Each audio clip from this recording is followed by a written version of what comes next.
جبکہ یہودیوں کا رد کیا جانا دنیا سے ملاپ تھا، تو ان کا داخل ہونا مردوں میں سے دوبارہ جی اٹھنے سے کچھ کم نہ تھا۔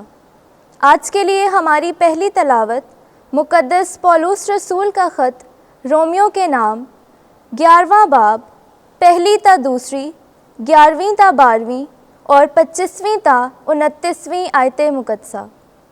اے بھائیو، میں کہتا ہوں، کیا خدا نے اپنی قوم کو رد کر دیا ہے؟ ہرگز نہیں، کیونکہ میں بھی اسرائیلی ہوں، میں بھی ابراہیم کی نسل اور بنیامین کے قبیلے میں سے ہوں۔ خدا نے اپنی اس قوم کو رد نہیں کیا جسے اس نے پہلے سے چنا۔ میں کہتا ہوں کہ کیا انہوں نے ایسی ٹھوکر کھائی ہے کہ گر پڑیں؟ ہرگز نہیں، مگر ان کے گرنے کے سبب سے غیر قوموں کو نجات ملی ہے، تاکہ انہیں ان سے غیرت آئے۔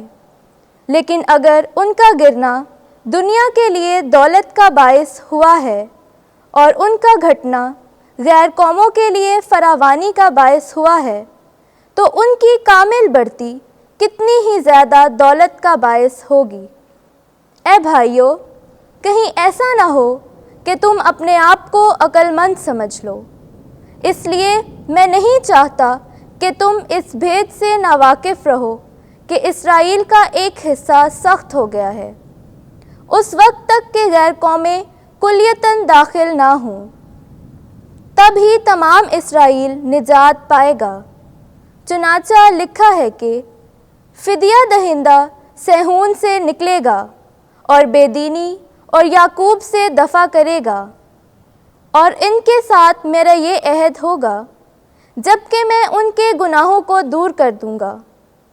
وہ تو انجیل کی نسبت تمہاری خاطر دشمن ٹھہرے ہیں، لیکن برگزیدگی کی نسبت باپ دادا کی خاطر پیارے ہیں، اس واسطے کہ خدا اپنی نعمتوں اور دعوتوں میں غیر متبدل ہے۔ پاک کلام کے پڑھے اور سنے جانے پر خداوند کی برکت ہو۔ زبور 94 جماعتی جواب۔ خداوند اپنی امت کو ترک نہیں کرے گا۔ اے خداوند، مبارک ہے وہ آدمی جسے تو تادیب کرتا ہے، جسے اپنی شریعت کی تعلیم دیتا ہے، تاکہ تو اسے برے دنوں میں آرام بخشے۔ جماعتی جواب۔ خداوند اپنی امت کو ترک نہیں کرے گا، کیونکہ خداوند اپنی امت کو ترک نہیں کرے گا اور اپنی میراث کو نہیں چھوڑے گا، کیونکہ عدل و صداقت کی طرف رجوع کرے گا اور سب راست دل اس کے پیچھے ہو لیں گے۔ جماعتی جواب۔ خداوند اپنی امت کو ترک نہیں کرے گا۔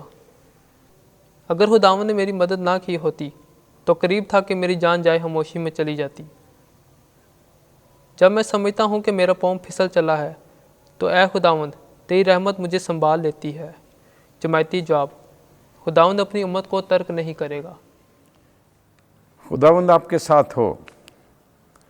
انجیل مقدس لوکا کے مطابق اے خداوند تیری تمجید ہو۔ 14واں باب، پہلی آیت اور پھر 7ویں آیت سے 11ویں آیت تک۔ جو اپنے آپ کو بڑا بنائے گا چھوٹا کیا جائے گا، اور جو کوئی اپنے آپ کو چھوٹا بنائے گا بڑا کیا جائے گا۔ ایک سبت کے دن یسوع فریسیوں کے سرداروں میں سے کسی کے گھر روٹی کھانے گیا، اور وہ اس کی گھات میں رہے۔ جب یسوع نے دیکھا کہ مہمان کیوں کر صدر جگہ پسند کرتے ہیں، تو اس نے ان کے لیے ایک تمثیل پیش کی اور ان سے کہا، جب تو شادی میں بلایا جائے تو صدر جگہ پر نہ بیٹھ، شاید کہ تجھ سے بھی کوئی زیادہ عزت دار بلایا گیا ہو، اور جس نے تجھے اور اسے دونوں کو بلایا ہے آ کر تجھ سے کہے کہ یہ جگہ اس کو دے، اور تجھ کو شرمندہ ہو کر سب سے نیچے بیٹھنا پڑے،